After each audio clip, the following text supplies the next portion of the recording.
E aí, às vezes, eu fico pensando, meu Deus, se eu tivesse como escutar um conteúdo sobre filhos em um ouvido, um sobre espiritualidade em outro, assistir algum conteúdo sobre a minha profissão, acho que eu conseguiria produzir muito mais. Como é que eu faço para adquirir essa habilidade?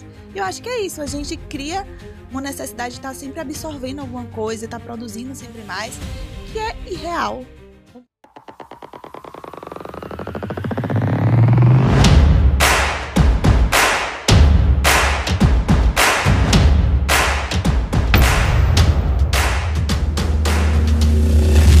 Olá, eu sou Gabriele Tigre, sou ginecologista, especialista em cirurgia ginecológica minimamente invasiva e cirurgia robótica. E esta é minha amiga Lívia Cisneiros, também ginecologista, especialista em longevidade e medicina integrativa. E este é o podcast Reconecta. Bem-vindo ao Reconecta, esse espaço que é para você transformar conhecimento em bem-estar. E hoje a gente vai falar sobre um inimigo silencioso que pode estar roubando a sua longevidade, o estresse. É um tema super alinhado com o propósito desse canal, né, dessa ideia do nosso podcast, da busca de mulheres que estão querendo envelhecer com mais vitalidade, mais saúde, com mais consciência. E eu não posso nem caber em mim para falar para vocês da minha felicidade da nossa convidada de hoje, que é a doutora Carla Ferner, que é médica imunologista, nutróloga, especialista também em longevidade, atua com longevidade, com saúde feminina, menopausa também. Na verdade, Carla, ela é uma referência para a gente da boa medicina. Já falei para ela isso algumas vezes e é uma felicidade muito grande trazer Carlinha que não só trabalha com isso, como vive isso. É uma expertise dela falar sobre manejo de estresse, sobre longevidade. Então, eu espero que vocês aproveitem muito. Muito bem-vinda, Carlinha. Ai, obrigada. Eu que agradeço a vocês pelo convite. E é sempre um prazer falar desse tema, principalmente com vocês, especialmente com Livinha, que sou fã há muitos anos. Então, a gente vai falar sobre esse inimigo silencioso, como eu falei, que é o estresse, né? O estresse, eu costumo chamar, Carlinha, que assim, é o maior disruptor endócrino. A gente chama de disruptor endócrino toda substância ou, sei lá, fenômeno que possa interferir no nosso bom funcionamento hormonal, né? Mas, assim, olhando para esse contexto nosso social hoje, né, das pacientes que se apresentam para você, o que você acha que o estresse crônico passou a ser um dos grandes sabotadores da nossa saúde? Você percebe que é isso mesmo? Claramente eu vejo isso. E no dia a dia de consultório e no próprio entorno, né, da nossa própria atividade. E eu acredito que a grande questão é porque a gente está sendo submetido a um ritmo que o próprio corpo não consegue acompanhar, né? E o corpo tem as suas defesas, ele tem as suas condições de melhorar tudo que ele passa, nós somos programados para isso, em todos os sentidos, mas o estímulo está muito grande. E a gente vê isso claramente depois da pandemia, né? E hoje a gente fala de conexão com telas, a gente fala desse mundo de informações muito rápidas que são excelentes para determinados pontos, mas que às vezes tiram o indivíduo do próprio eixo, né? Literalmente. Essa semana eu estava comentando com uma gestora do meu Instagram, né, que trabalha com marketing. E eu falando com ela que acho que eu entrei no mundo do podcast, a gente acaba estudando e consumindo esse conteúdo mais do que antes. Não sei se você também tá vivendo isso, Livinha. E aí, às vezes, eu fico pensando, meu Deus, se eu tivesse como escutar um conteúdo sobre filhos em um ouvido, um sobre espiritualidade em outro, assistir algum conteúdo sobre a minha profissão, acho que eu conseguiria produzir muito mais. Como é que eu faço para adquirir essa habilidade? E eu acho que é isso, a gente cria uma necessidade de estar sempre absorvendo alguma coisa, estar produzindo sempre mais, que é irreal. Completamente. Não tem como chegar nisso. E no final, ele não vai lhe dar mais condição para aprender.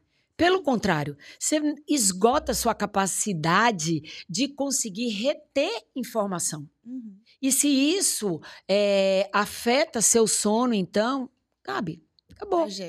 Tragédia anunciada. Completamente. Eu fiz essa introduçãozinha, porque quando você falou, eu fui logo no meu pensamento da semana.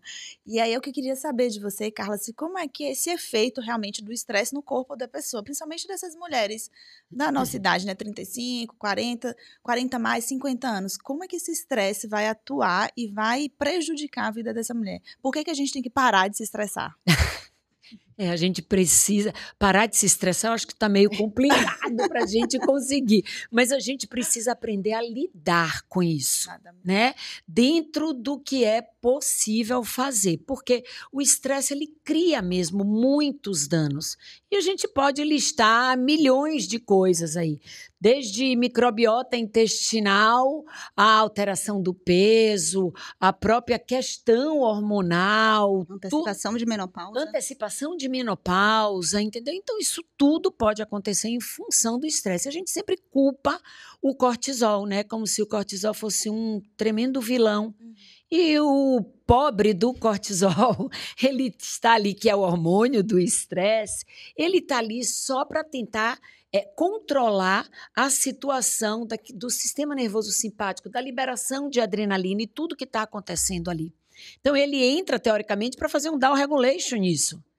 E acaba se perdendo e, sob forma de cascata, as alterações vão acontecendo. Em vários pontos. Eu vejo muito isso no meu dia a dia. Cada vez mais frequente a menopausa precoce, né? Que é aquela que acontece antes dos 40 anos. E quando a gente esgota todas as possibilidades, né, de doença autoimune, enfim, a gente vai buscando as causas hipotalâmicas e a gente não encontra, mas a gente encontra o estresse, né? A má adaptação ao estresse.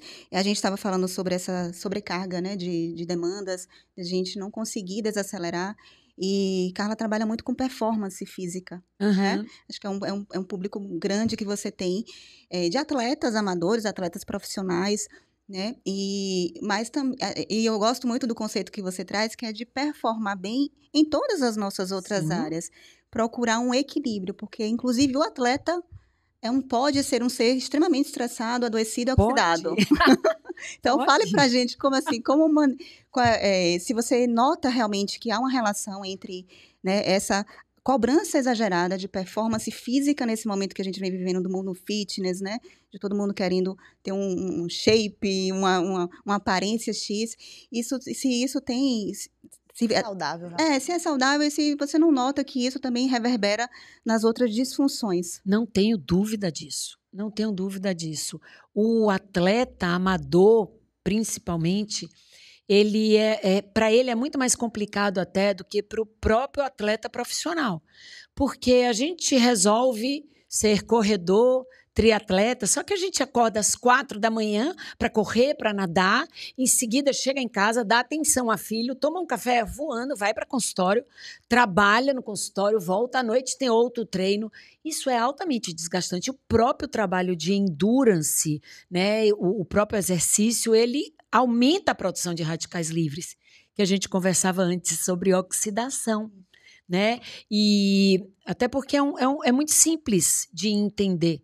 A gente está sentado aqui, a gente está consumindo X de oxigênio. No momento que a gente calça um tênis e sai para correr, o consumo de oxigênio começa a ser muito maior, 10, 15, 20 vezes. E o que é o radical livre? Uma transformação bioquímica do oxigênio que a gente inala. Então, inevitavelmente, a gente vai estar produzindo mais radicais livres. E aí vem aquela conversa, né, de que corrida envelhece, que triatlo emagrece, que isso é simplesmente uma falta de acompanhamento e de suplementação e de limite. Porque atleta não entende muito o conceito de que descansar também é saúde. Faz parte do treino, né? Faz parte total do treino, né? Então, a gente vê aí agora uma geração mesmo de 30, 35 anos, como você falou, Livinha, com uma busca por um corpo imaginário, né? E topam qualquer coisa para isso. A gente vê muito no consultório o uso indiscriminado de hormônios, condutas, treinos, que vai gerar um corpo que pode ser bonito para o que ela espera, mas a gente não sabe como é que está ali por dentro, né? Uma coisa que eu sempre penso, quando eu penso nesse quesito que você falou, quem é que não quer ter um corpo mais bonito? Menos celulite, menos gordura, mais músculo. Quem não quer ter mais disposição, ter mais libido? Aham. Quem não quer ser mais produtivo? Não, todo mundo quer. Por isso que a gente tem que trabalhar sempre com o Só que existe o conceito. real. É. Existe o imaginário, o alvo Aham. inatingível de cada um. Existe o alvo biológico daquela pessoa, né? E isso é muito importante. Eu vejo... Limitante, né? Acho que uma das pacientes mais desafiadoras que eu tive foi um cenário desse, assim, uma jovem estudante de nutrição à época que fazia 3 modalidades de treino, né? Corria, triatlo, musculação e às vezes no mesmo dia. E ela tinha um desequilíbrio, ela estava em amenorreia. Eu já ia falar, não menstrua essa daí. Não. Em amenorreia, Incompatível com com a queixas de menstruação. libido e querendo performar melhor na massa muscular, né? Então, ou seja, querendo reposição de testosterona. Então, a menina jovem, né? Buscando uma suplementação, suplementação não, uma terapia hormonal, né? De um hormônio que ela não está produzindo porque ela está em desequilíbrio nutricional, porque além de tudo ela tinha a famosa carbofobia, né? Aquela questão de não vou ficar low carb porque eu quero ficar sequinha. Então, assim, essa é uma coisa muito recorrente no nosso consultório. Todas nós aqui, né? Independente da especialidade, nós estamos vendo as mulheres vivendo os desequilíbrios hormonais e osteomusculares também, porque é um fator de risco para osteoporose. Né? Temos jovens com osteopenia por conta desse desequilíbrio. Então, falar disso aqui num lugar onde a gente pode amplificar a nossa voz, eu acho que já valeu o episódio. Já valeu o episódio. Chamar a atenção desse processo, né? É extremamente importante, porque na maior parte das vezes elas se perdem, tá? Elas não conseguem perceber isso que a gente fala e principalmente não conseguem nem acompanhar o que está sendo prescrito ali, por causa dessa dificuldade. E aí são essas mulheres também que vão chegar na fase da menopausa com grandes dificuldades, né? Tanto um lado, aquela que nunca se cuidou, como a outra que é exagerada em condutas que estão relacionadas à estética. E eu posso garantir o seguinte, dá para ter um bom corpo, dá para ter saúde associada à estética. E isso é uma coisa que a gente tem que entender, que a própria OMS diz isso, né? Que saúde é uma questão de bem-estar físico, mental e emocional. Você tem que olhar no espelho e gostar do que você está vendo. Mas não dá para ultrapassar esse limite. Né? Porque já começa a ser uma distorção de imagem também. A gente tem Muito. distorções de imagem para anorexia, que eu acho que vai um pouquinho por esse caminho, né? Quando a gente vai para os extremos, vai por aí, só que com uma modulação diferente. Mas assim, mudando, agora eu quero ser paciente, né? Eu entendi que a gente não pode se estressar, ninguém vai viver numa bolha. E eu falo isso com as minhas pacientes, porque eu trabalho com paciente com endometriose, e essas pacientes de endometriose, a gente quer inflamar ela o mínimo possível. A gente sabe que o estresse inflama. Falo assim, ninguém vai viver numa bolha, eu não sou também, assim, lunática para imaginar que você não vai se estressar. Mas a gente precisa saber lidar com ele. E existem alguns rituais, algumas formas de viver que a gente pode melhorar isso. E eu queria que você falasse pra gente como viver menos estressada. Ou como conviver com esse estresse. Ó, a primeira coisa que a gente tem que ter em mente é os famosos pilares de bons hábitos de vida. E todo mundo, eu posso garantir para vocês, que sabe disso. Sabe que precisa dormir bem, sabe que tem que alimentar bem, sabe exatamente tudo, mas não coloca em prática. Primeiro entendimento, reconhecer o que está fazendo errado e começar a mudança dentro de um processo, porque ninguém consegue mudar da noite para o dia. Quer ver uma coisa que você pode fazer muito bem para controlar estresse? Dormir. Monitorar seu sono. Eu ando cheia de gadgets todos, o tempo todo, monitorando tudo, porque a gente vai tendo entendimento do corpo e vai percebendo o que o estresse consegue gerar ali. dormir, ter uma noite boa de sono, acordar, ir para a janela para suprimir essa melatonina. Melatonina e cortisol, eles ficam ali brigando entre eles o tempo inteiro. É igual o sol e a lua, um some para o outro aparecer. Então, a gente precisa desse processo aí. Vamos suprimir a melatonina, vamos entender o que é dia, vamos entender o que é noite. Se a gente está o tempo inteiro conectado com uma luz artificial dentro de uma sala, de um consultório, de um escritório, não tem como não estressar. Não tem como não estressar. Muitas vezes, durante a pandemia, a gente chamava isso de fadiga do Zoom, né? Hoje a gente chama de fadiga de tela, porque pense, a gente está conectado, mas o cérebro tem que decodificar aquelas mensagens todas para poder entender. Então, olha o desgaste disso. Não tem como não gerar estresse. Então, conhecer o limite, saber o que vai fazer. A alimentação tem uma ligação direta com o nível de estresse e ninguém lembra disso, né? Não lembra quando vai comer muito doce, quando vai para uma alimentação muito pesada e o nível de trabalho que ela dá para aquele organismo. E a gente produz endotoxina, né? Então, aquele pobre fígado tem que metabolizar ali e trabalhar. Então, se você presta atenção no seu sono, se você tem todos os hábitos de higiene do sono, se você dorme, acorda, se você treina. Exercício, gente, não tem como não fazer, seja lá qual for. Pode ser atleta, pode ser uma caminhada, o que for, mas precisa deixar o corpo em movimento. A gente sabe da importância do músculo hoje, não é só para ter um corpo bonito, mas a ligação direta de músculo e cognição. Olha os trabalhos que a gente tem de Alzheimer hoje aí, né? Muita droga sendo estudada, mas o que é que se fala muito? Irisina. Quem produz irisina? Músculo, né? Então, assim, são coisas muito básicas, viu, Gabi? E aí, toda meditação, aquelas, eu chamo de rotas de fuga. A gente tem que ter as nossas rotas de fuga. Cada um precisa conhecer a sua rota de fuga. Autoconhecimento, né? Entender o seu momento, que você precisa parar ali, não estou indo bem, vou parar, vou buscar o meu refúgio, depois eu volto para aquilo ali. Precisa. Coisas, eu atendo muito executivo e eu digo, olha, tá tensa a reunião, tem que dar uma paradinha de 2 minutos, não é dizer, olha, dá licença porque eu estou estressado, não é isso. Mas coisas simples. Se você tira o sapato e pisa no chão de maneira direta, você já está eliminando um pouco de estresse. E a própria respiração.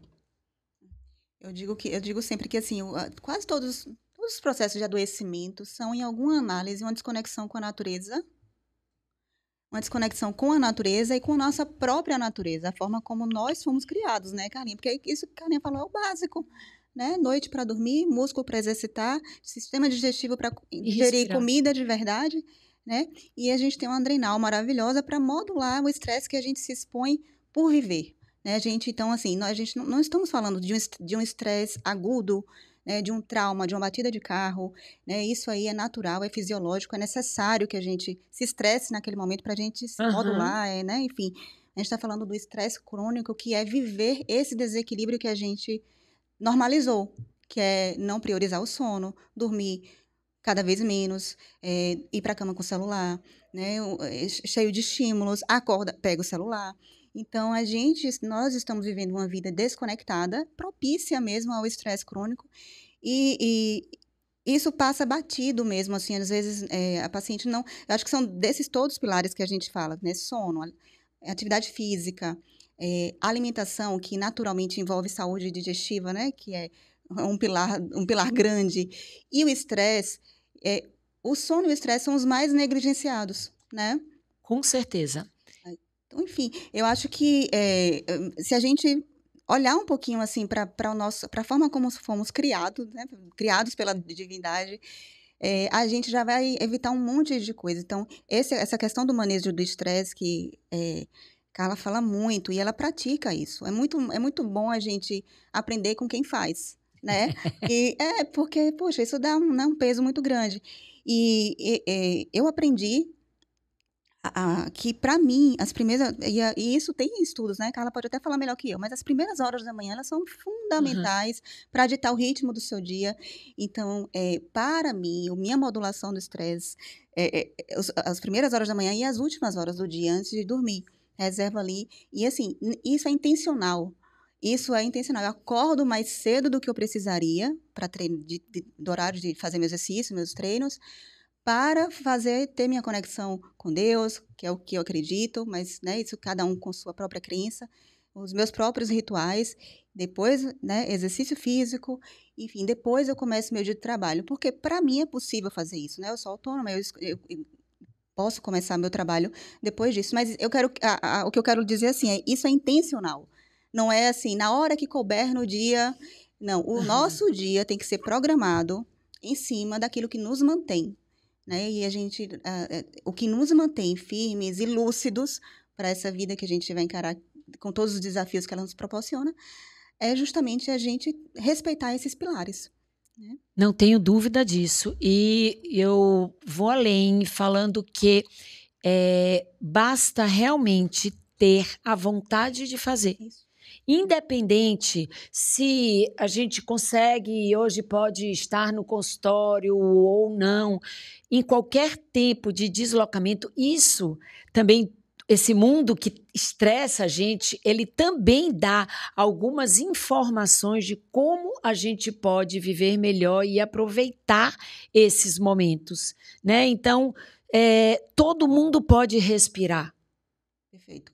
Todo mundo pode respirar. Não interessa se você está trancado numa sala escura, num lugar que tem vista, se você está no ônibus, no seu carro, num táxi, onde você estiver. Você pode respirar.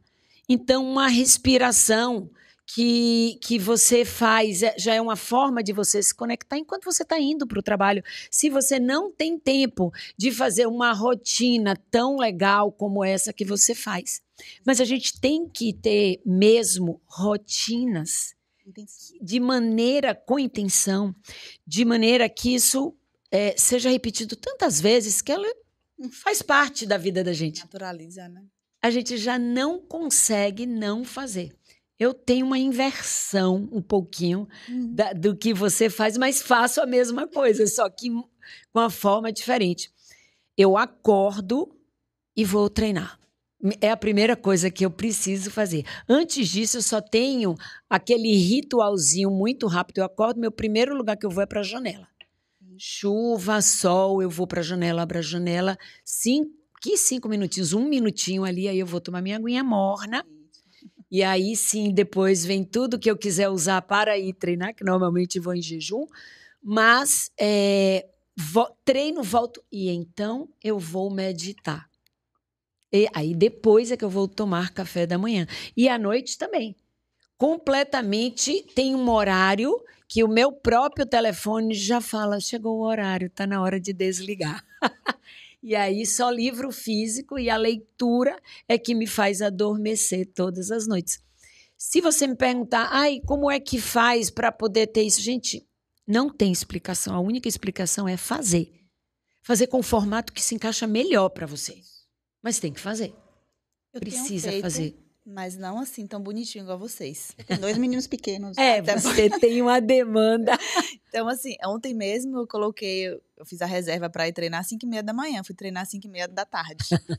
12 horas depois. Mas eu fui. Isso aí. Tô de parabéns essa semana, inclusive. Mas, Gabi, se você estiver presente no que você está fazendo, por exemplo, você tem uma filhinha de 3 anos. Vai ler uma historinha para a sua filha. Se você estiver ali presente naquela historinha, aquilo vai ser tão bom para ela e muito bom para você. Porque é a forma que você se desconectou desse mundo total e você entrou naquele mundo lúdico, da magia, das coisas boas e leves. Isso para você é uma forma de desconectar. Não, com certeza. E eu entendi que existem diversas formas. Eu comecei a praticar yoga. Maravilhoso, né? E de tudo que eu pratiquei até hoje, realmente, assim, eu vejo todo mundo fala, eu não vou conseguir de forma nenhuma, aquilo não é pra mim, eu não consigo parar.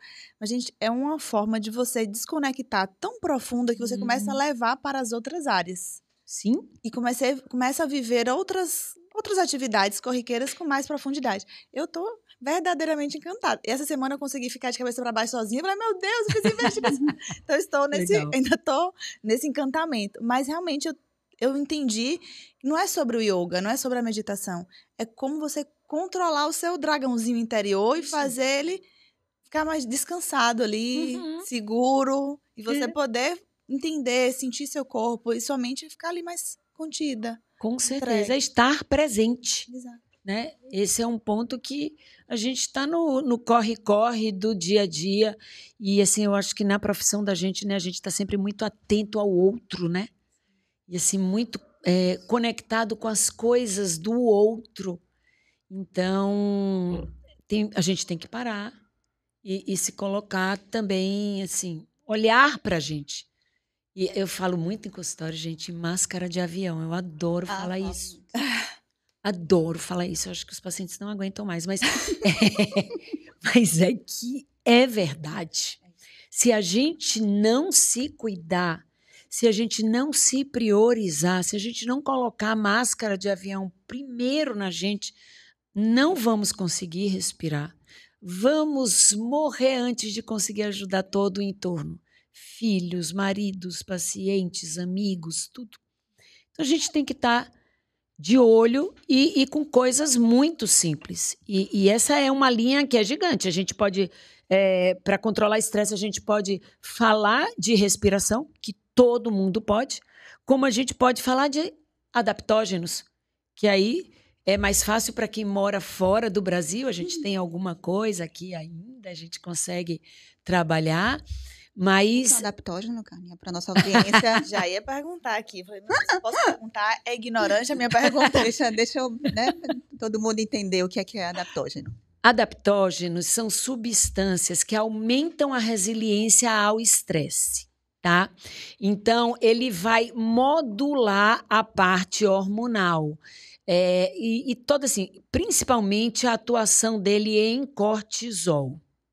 É o principal. Então, eu dou sempre a imagem, eu peço que o paciente crie a imagem do bambu, que é resiliente, né? O bambu ele é muito leve, o vento bate forte nele, ele não quebra e ele volta. Então, o adaptógeno é exatamente para isso.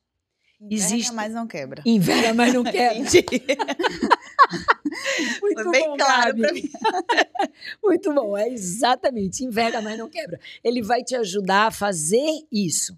Trazer de volta toda aquela parte hormonal que ficou ali bagunçada. Não é um tranquilizante, não é uma medicação que vai te deixar mais excitada se você está lento. Não.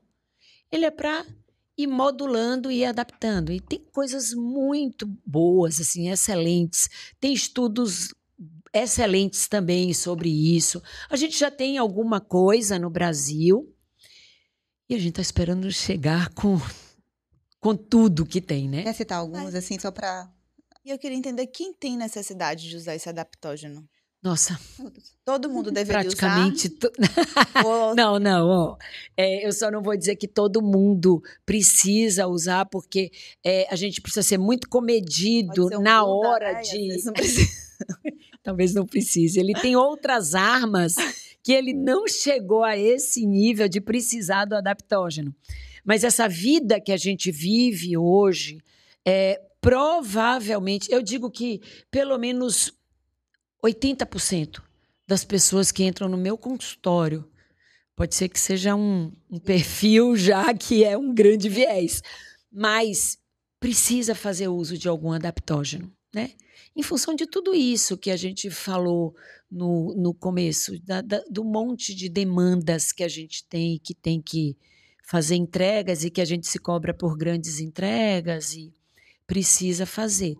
Então, assim, normalmente, esses adaptógenos, existem alguns ativos, você me perguntou quais são eles, o quê? E existem vários cogumelos com ação adaptógena.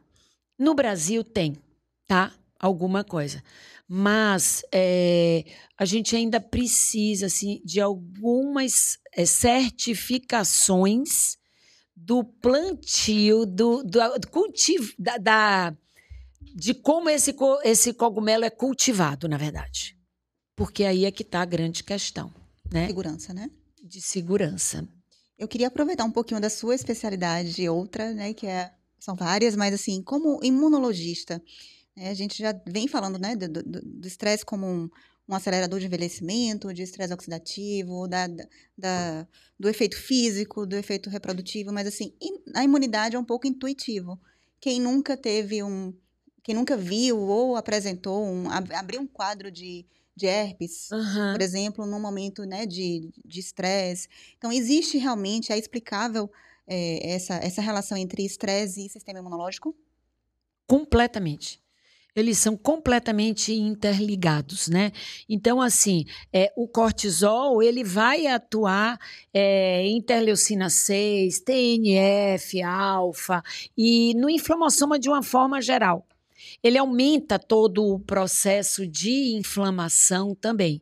E quando a gente para linkar, porque o organismo é muito interligado, e quando a gente para imaginar a grande produção de neurotransmissores e como o intestino se comunica com o cérebro, né? E a gente lembra que a imunidade inata também está ali no intestino, que tudo começa ali. Então, a gente consegue entender que não tem como separar um do outro de maneira nenhuma. Consegue entender por que estamos vivendo tantas doenças autoimunes. Muita doença autoimune. E, graças a Deus, hoje, nós, médicos, estamos entendendo muito sobre microbiota intestinal. Né? Porque depois do projeto Genoma, a gente entendeu ali que não são os nossos genes que governam, que comandam tudo, né? São aqueles estímulos e aquela carga genética das bactérias que moram na gente, dentro do nosso corpo.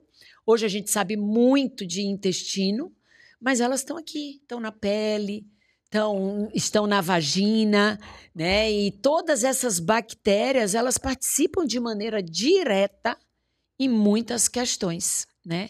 Então, se a gente começa a falar de disbiose, aquele erro na quantidade de bactérias boas e bactérias ruins, e a relação que isso tem com o sistema imunológico... Explica quase tudo. Explica quase tudo. Deixa eu te perguntar uma coisa. E o Indican é um teste confiável pra gente? Para rastrear, sim, tá? Para rastrear, sim. Mas hoje a gente tem condições infinitamente melhores, que ela tem um custo que, graças a Deus, está ficando cada vez mais barato, porque sequenciamento de microbiota intestinal, na minha opinião, deveria ser feito para todo mundo. Ele tinha que estar no SUS. Porque... Faz uma única vez ou é um exame que você precisa fazer? Não, a microbiota intestinal ela é bem resiliente. Ela pode voltar outra vez ao ponto de partida. E, novamente, aquilo que a gente entende. Se não existe mudança de hábito, é óbvio que ela vai voltar outra vez lá para trás. A gente tenta, né? Então, a gente sequencia o intestino, encontra aquelas bactérias e começa a fazer toda a reposição, colocando as bactérias boas ali dentro, que são os probióticos, e os pré-bióticos, dando as fibras necessárias, que é o alimento para ela crescer e proliferar. Deixa muito arrumadinho. Mas depois que o paciente está muito bem, fala, não, relaxa. Vou comer isso, vou fazer aquilo, vou me submeter a estresse. É muito bom. Quem modula a nossa microbiota é a nossa dieta, né? E isso tem que ficar muito claro, né, Clarinha? A gente faz os exames para dar um diagnóstico. Às vezes o paciente precisa ver, né? Ele precisa ver. A gente sabe que tem, porque está demonstrando... A doença autoimune é um sinônimo de disbiose, né? Algumas lesões de pele, fungo de repetição, por exemplo. Mas o exame, ele nos ajuda até para a gente montar um probiótico, né? Mais direcionado. E essa pergunta de Gabi é super frequente no consultório do Indican. né? A paciente veio lá negativa, doutora, então não tem desbiose, não. Eu tô recebendo Não. muito. Então, assim, Indicam positivo é um marcador de desbiose, de Uhum. desequilíbrio do metabolismo do triptofano, que é um aminoácido, que não deveria aparecer ali na urina e apareceu. Então, fala a favor, né, de um predomínio de bactérias que são proteolíticas, digerem, enfim. Quando ele dá negativo, não quer dizer que não tenha, né? Quer dizer que aquela via ali, enfim, não foi identificada. Exatamente. Mas é interessante pedir, porque se der positivo, A gente já sabe, né? Exatamente. E... Diga, fale mais. Não, e eu ia falar só o seguinte, que a questão de entender bem desse intestino, a gente consegue atuar em vários pontos de uma só vez. E entender também que desbiose não é provocada só por bactérias ruins, né? Um excedente de bactérias boas também pode gerar isso.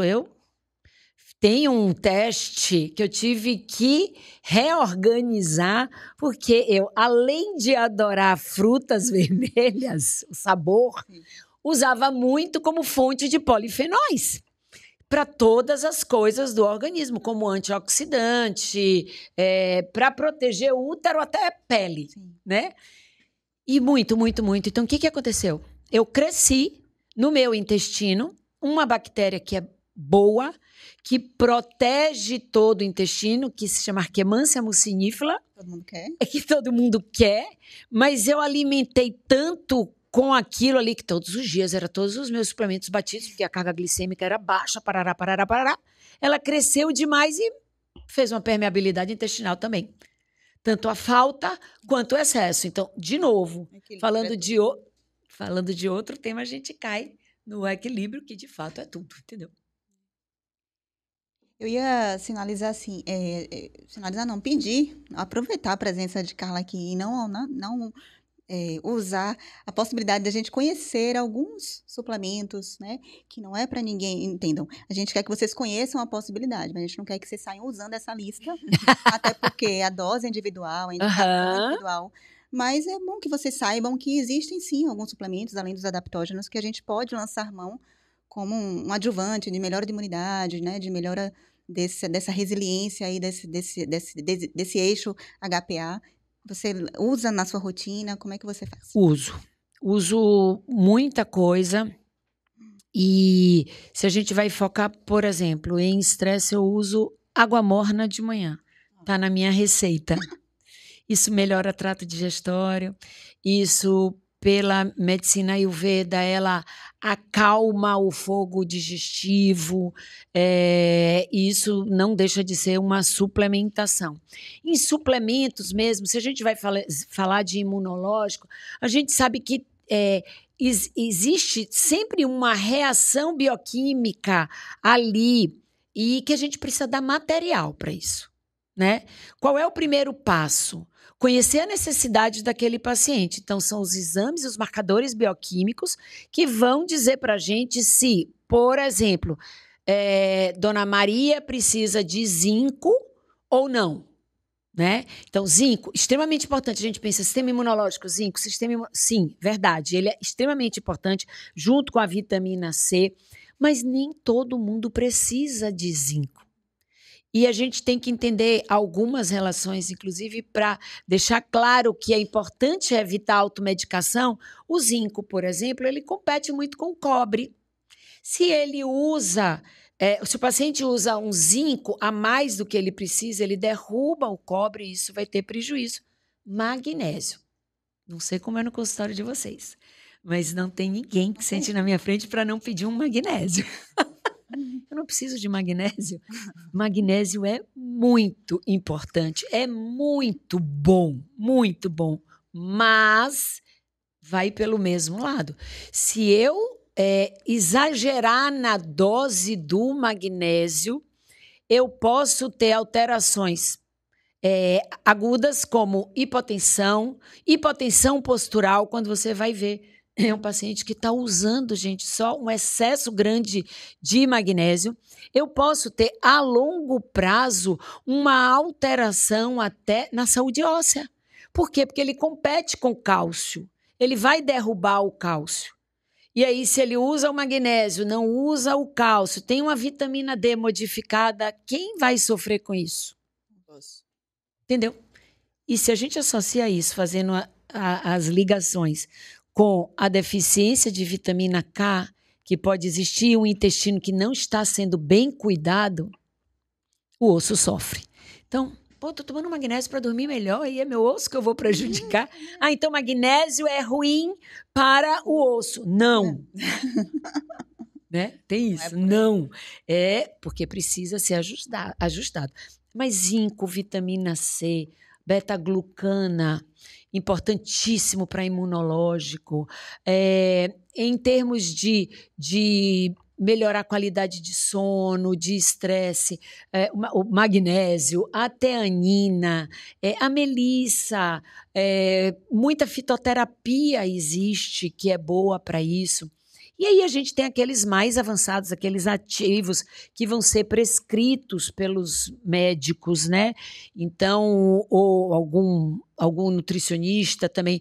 O CLOC, que é um ativo extremamente importante para modular toda a parte genética também. Relora, que é um adaptógeno que a gente tem. Ashwagandha, também um excelente, que além de tudo, ele melhora a condição de libido, né? Deve ser queixa. Anotem aí, gente. Anotem. Essa aí todo mundo pegou. Ashwagandha. Só não podem exagerar, por favor, porque ela é hepatotóxica, tá? Se usar muito, mas é um produto maravilhoso. E aí, vou só falar essa parte que é interessante, porque eu tenho muitas mulheres que chegam no consultório aos 30, 35 anos com a queixa de fadiga e libido. Né? Principal. É o mal do século. Mal do século, né? Vocês, então, eu fico imaginando que vocês, como ginecologistas, ouvem isso o tempo todo. Então, aí eu falo assim, a ashwagandha é ótima para o estresse e para a libido. O que eu estou dizendo no final das contas? E é o que eu digo para elas, porque já chegam pedindo testosterona, não é isso? Doutora, olha minha testosterona aí, tá baixa. Olha a minha testosterona que não está boa. Mas, quando a gente vai avaliar, tem todo um contexto do psicoemocional ali envolvido, da dopamina, gente. O Viagra feminino que lançaram nos Estados Unidos e que não foi para frente, o que era? Era uma medicação com ação dopaminérgica. Então, se você está estressada por causa do trabalho, cheia de filhos em casa, não conseguiu treinar, está olhando no espelho, está se achando acima do peso, não está bem, não vai ter libido, não vai estar descansada, entendeu? Eu quero aproveitar vocês duas aqui até, porque assim, eu sempre valorizo a queixa, porque se ela chegou e é uma coisa que ela está falando, eu entendo que está incomodando, né, se ela me procurou por isso. Mas eu sempre fico naquela, é só sobrecarga, é só uma vida normal, porque nós vivemos uma vida normal e é natural que um dia que você está cansada, você não tenha vontade de namorar. Uhum. Eu me normalizo. Porque é isso. Ou realmente é algo que está patológico ali. E aí eu sempre tento buscar, conversar, desmistificar. E aí eu sempre pergunto, quando você está viajando, está de férias com o marido, como é a vontade? Nesse momento, você também não consegue? Porque eu acho que a gente tira, né, desse fator que ela está inserida. Mas, assim, eu tenho muita dificuldade em diferenciar realmente uma queixa de deficiência e de uma vida normal. E a gente, quando chega nessa fase ali, 35, 40, a gente já sabe que 40 a mais, a gente começa a ter uma deficiência hormonal. Eu tenho muita dificuldade em identificar o que é da vida e o que é deficiência. Eu vou te dizer o seguinte, normalmente da vida e da deficiência também pode acontecer, tá? Então, se a gente pensar que a suprarrenal tá ali, que é ela quem vai comandar, por exemplo, ela é a responsável pelo cortisol e pelo DHEA. E se a gente lembra que o DHEA é um precursor da própria testosterona e que isso é importante na cascata hormonal da mulher, ela pode ter mesmo uma testosterona mais baixa. E aí é uma grande discussão de repor ou não repor, e eu vou te dizer francamente que se a minha paciente tem todas essas queixas e tem uma testosterona ali no exame que está mais baixa, sim, eu vou repor. Não tenho dúvida de que eu vou repor. Agora, eu preciso fazer isso principalmente prestando atenção se ela tem os outros elementos para poder usufruir dessa testosterona. Não vai adiantar eu só fazer um gelzinho de testosterona se ela tiver uma saúde mitocondrial prejudicada. Ao mesmo tempo, eu dosei uma coenzima Q10 dela ali, que é o marcador que a gente consegue saber para avaliar saúde mitocondrial assim, de maneira mais simples. Se ela tem uma coenzima Q10 muito baixa, ela tem uma testosterona muito baixa, faltam várias vitaminas e minerais que vão compor aquela condição bioquímica e ela tem queixa, vou repor tudo. O hormônio e os minerais todos, entendeu? E tentar fazer ela entender inclusive junto com ela, porque eu gosto muito dessa parte também, de conversar, já viram, né? De fazer ela entender que tem algo no processo, que está errado. E que tudo que a gente está dando ali vai funcionar, tá? Porque a gente está fechando todas as portinhas assim, e aí vai resolver. Mas a pergunta é por quanto tempo? Se ela não tratar a base. A pergunta, Gabi, é assim, essa paciente, ela tem uma deficiência, ela está com a deficiência, entendeu? Porque às vezes ela está com uma deficiência hormonal, testosterona é uma das coisas que a gente vê muito, progesterona, a gente vê muito em mulher depois de 35 anos, mas ela tem ou ela está, porque ela está num status inflamatório, porque ela tem uma deficiência mitocondrial, por conta do estilo de vida, ela tem um sobrepeso, ela tem uma alimentação ruim, que é o que a Carlinha falou. Então, a gente ajuda com a intenção de lá na frente ela caminhar sozinha, né? Ela estava com deficiência, ela não está mais. Então, às vezes é necessário porque a paciente está muito sintomática e a gente tem que ajudar. Mas, acima de tudo, corrigir o defeito, digamos assim, ou os defeitos que fizeram com que ela tivesse alguma deficiência não esperada para aquela fase da vida dela. Né? Então, eu acho que é uma coisa conjunta, uma coisa não exclui a outra. Né? Carlinha, por falar em hormônios, eu queria, assim, a sua opinião como médica que trabalha muito, você tem um trabalho importantíssimo, cada vez maior, de educativo e de cuidado de mulheres que estão entrando na menopausa. Acho que coincidiu também com a sua fase de vida, né? E você estuda muito sobre isso. E eu queria entender, assim, essas mulheres, a menopausa é por si só um fator estressante, né? A menopausa não, que a menopausa é o dia da última menstruação, mas o declínio hormonal, né? Estar em deficiência hormonal, ele é um fator de estresse, aumenta o estresse oxidativo, tanto que aumenta risco cardiovascular, neurológico, osteomuscular. Então, o que é que você, na sua prática, né, com relação a essas mulheres que chegam nessa fase, qual é a sua opinião sobre a reposição hormonal da menopausa? Eu te digo que só quem não deve, na minha opinião, fazer reposição hormonal é quem tem contraindicação absoluta. É quem não pode. Eu não consigo entender como funciona na cabeça de algumas mulheres e até digo que de alguns colegas que falam que não, que isso é um absurdo, essa demonização dos hormônios. Compreendo que existem algumas pessoas, alguns profissionais que não sabem lidar muito com isso e que acabam fazendo umas besteirinhas, como acontece em todas as áreas, né? Mas uma mulher que tem condição de fazer reposição hormonal, que está sendo acompanhada por um bom ginecologista, não existe não fazer reposição hormonal. E assim, é uma coisa que eu sempre me posiciono muito, meninas, vocês que são ginecologistas sabem, eu não faço, ligam e perguntam, doutora Carla, faz reposição hormonal? Prescreve reposição hormonal? Eu sou categórica em dizer que não, eu não faço a prescrição de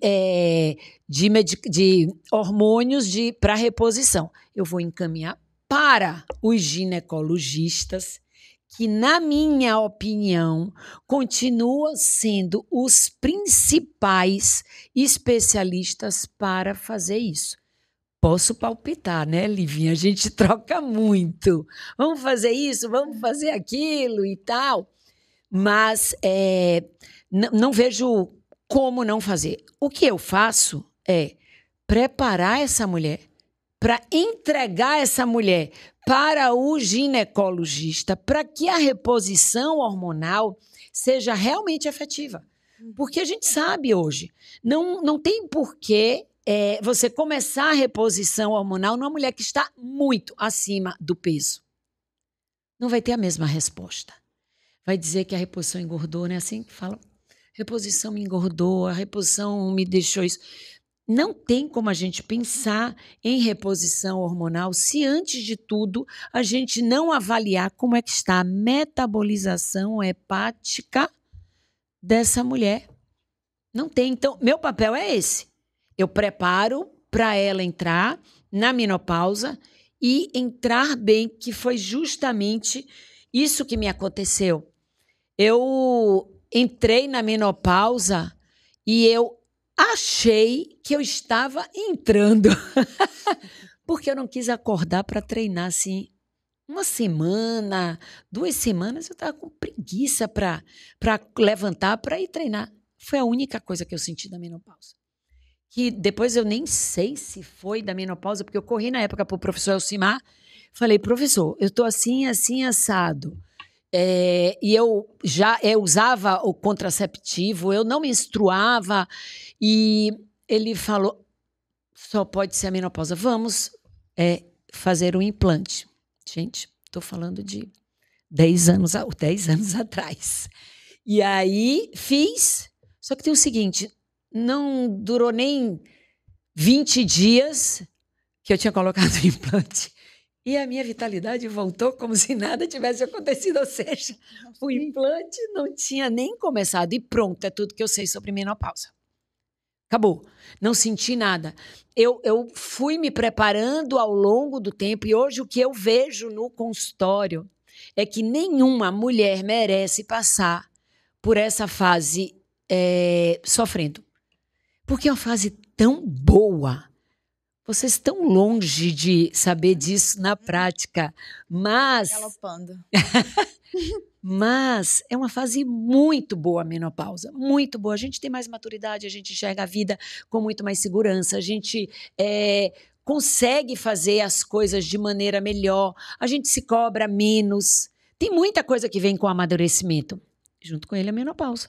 Só que a menopausa não precisa fazer a gente sofrer. Então, meu papel é esse. Preparar para entregar a vocês uma mulher que está pronta para começar a menopausa e a reposição hormonal sem nenhum tipo de dúvida. A mulher na menopausa, ela precisa realmente ser... Acho que hoje o maior ativo que a gente tem para essas mulheres, de qualquer idade, mas acima de tudo na menopausa, é a informação. Né? A mulher não pode mais aceitar, né, discursos como isso é normal, eu estou ganhando peso e enfim, meu sono piorou, meu humor, isso é normal, isso é da idade. Então, informação, médicos que a acolham, né? E um plano de tratamento individualizado, que é isso que a Carla trouxe. Eu preciso entender se aquele é o momento de iniciar uma terapia hormonal, ainda que seja o nosso objetivo, né? Porque a gente quer. Hoje eu penso igual a Carla, eu acho que a paciente que ela não tem uma contraindicação, não fazer, chega a ser uma negligência médica, né? Mas ela precisa ser preparada para isso. Isso é muito importante, mas mais do que vocês possam imaginar, é a paciente estar metabolicamente preparada para receber aquele hormônio, que ele é sempre bom. Ele pode não ser bom nas doses equivocadas, pela via equivocada para aquela paciente, né? Mas e em outra situação é quando aquele terreno não está bem preparado, porque a paciente está inflamada, e aí a gente vai ter, como qualquer plantação, por melhor que seja a semente, se o terreno estiver ruim, ou ele não vai dar nada, ou ele vai dar ervas daninhas, né? Exatamente. Então, falando em ervas daninhas, eu queria saber, na reposição hormonal, quais são, assim, você recebe pacientes que estão fazendo reposição hormonal e você acompanha algumas prescrições. Para você, qual o principal erro dessas prescrições? Fala a verdade pra gente. Olha só. Eu já li esse pensamento. Olha só,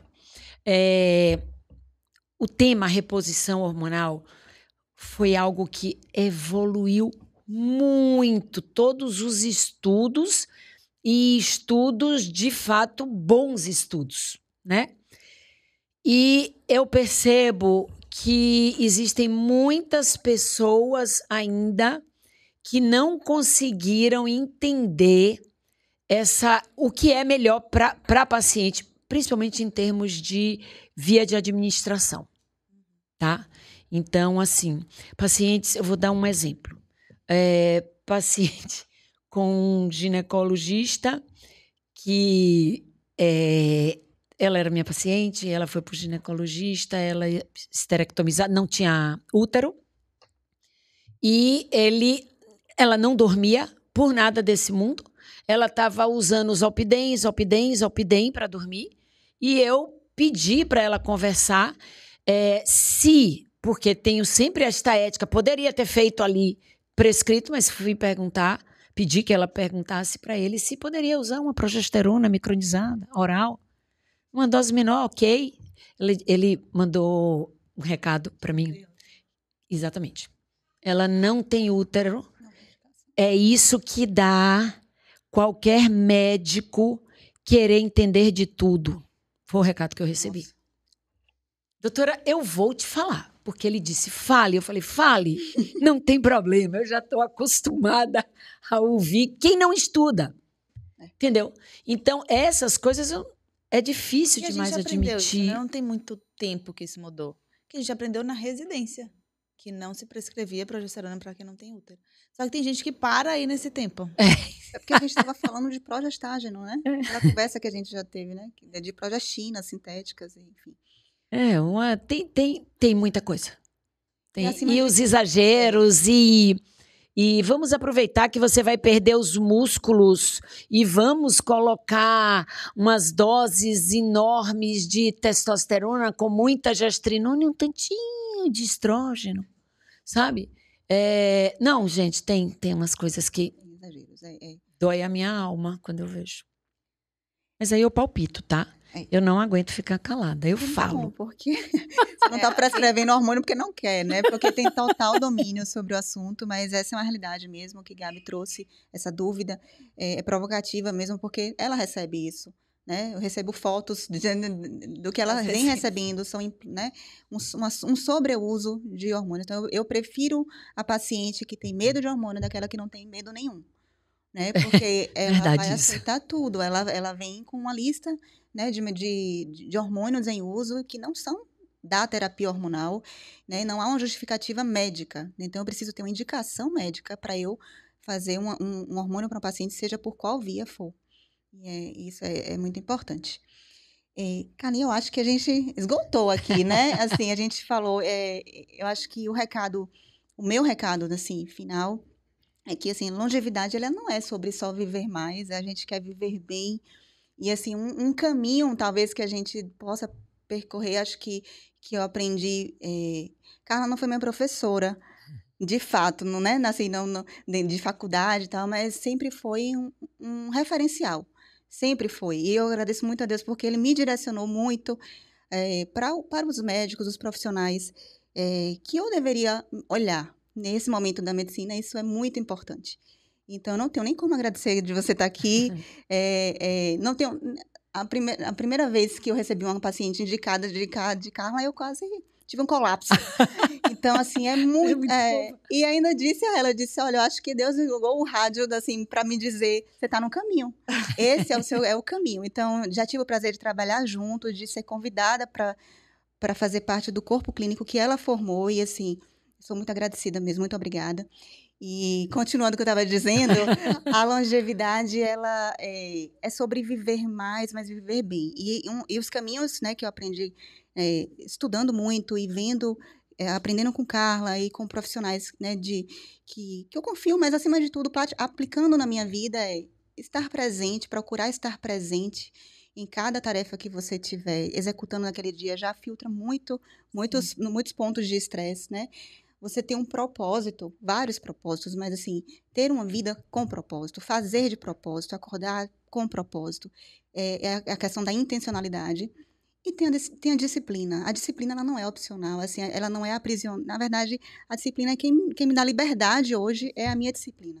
É quem me mantém nos momentos difíceis e desafiadores. Eu tenho a minha disciplina para manter o que me mantém, que é o que eu venho falando sempre às minhas pacientes.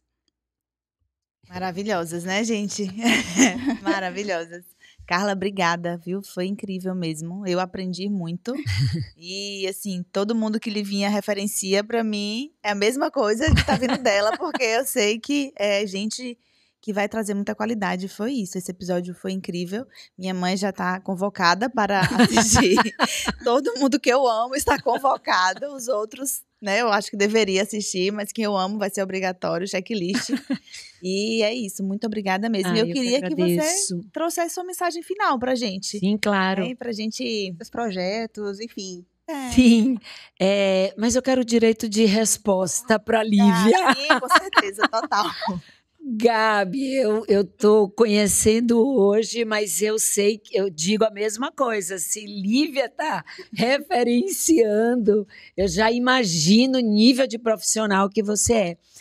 E Lívia, gente, a gente, quando chega, eu tenho mais de 30 anos de carreira, né? E quando a gente chega com muitos anos de experiência, a gente começa a saber quem é que faz medicina, porque nasceu para fazer medicina, e quem é que faz medicina, especialmente essa área que a gente faz, tá? Porque quer ganhar dinheiro.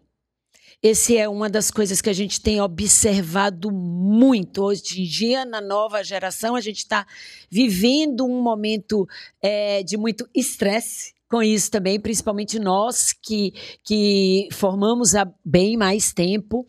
E ter profissionais assim atuando nessa área como Lívia faz, que trabalha com responsabilidade, que sabe o que está fazendo, que se entrega de verdade à medicina, eu conto na ponta dos dedos. Então, é verdade. Não é rasgação de seda, gente. Não, eu ia falar sobre isso. Eu não sabia se o episódio cabia isso. A parte econômica da longevidade. Sim. Mas é exatamente isso. Toda vez que eu penso em alguém para fazer reposição, para fazer modulação hormonal, eu falo, gente, tem vários profissionais. Existe quem faz com consciência e que vai entender o que você precisa, e tem gente que vai fazer porque é rentável. E é exatamente o que você falou. E você vai ajudar se você já encaminhar para quem faz direito, entendeu? Isso. Porque a oferta é muito grande. A rede social também fez isso. Tem excelentes profissionais que não sabem falar. E tem profissionais que, quando eu olho, eu tenho vontade de chorar, porque já peguei receitas de reposição que não sabe para que lado vai, mas fala muito bem na rede social. Entendeu? Então, Precisa se proteger mesmo. Precisa proteger. Ficar e se proteger. Então, essa seria uma das minhas mensagens. E a outra coisa que eu queria muito dizer é o seguinte: ninguém vai conseguir escapar do estresse, né? A gente vive no dia a dia, ele faz parte da nossa vida e tá tudo bem. A única coisa que a gente precisa é saber reconhecer quando ele está passando do limite, porque é aí que ele vai dar problema.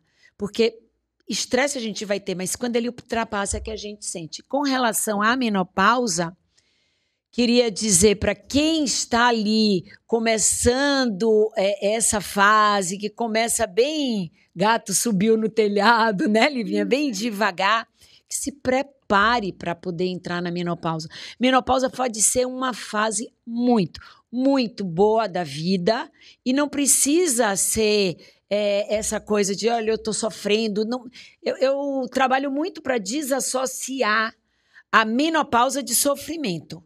Eu, assim, tenho muito esse propósito de estar falando com os pacientes, com os amigos, em rede social, para fazer essa separação aí, porque menopausa não é sofrimento, se você sabe entrar.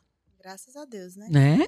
Porque vamos passar todos, né? Vamos passar, e a gente está vivendo cada vez mais. Quando a gente para pensar que 50 anos em média a gente vai entrar na menopausa, e a gente vai viver até os 80...